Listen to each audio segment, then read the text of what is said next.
let's look at a definition of strength that I like to use. And it's not exactly, what is your absolute limit strength of how much you can lift from point A to point B, like we commonly think of. But in terms of working with clients and athletes and Olympic lifters, things like that, it is, can you keep perfect positions with increasing loads, or your ability to keep perfect positions with increasing loads. So if I can lift the weight with perfect form and with no technical breakdown, with the right posture and positions that I'm trying to develop for the musculoskeletal system there, with 0 pounds, and hold that position, and I add 1 pound, 2 pounds, 3 pounds, and there's no breakdown, then I've got enough strength for, say, 3 pounds there. But as I continue to add weight and find that limiting point, you start to see breakdown, extra English, different movement in various joints and positions.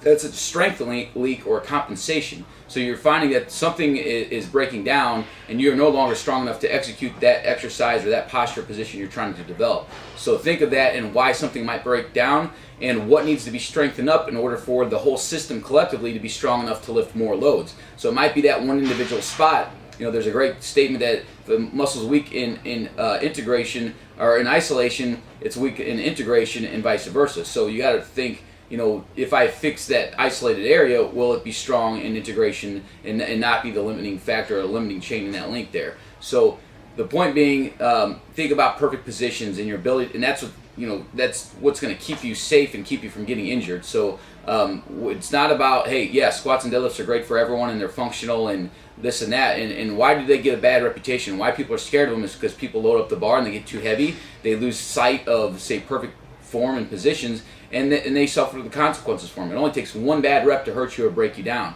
and have lasting consequences and problems. So think of that definition of strength for yourself, for your client, you name it, and you will end up with a stronger, more functionally fit, active body with less dings and injuries and problems of that matter.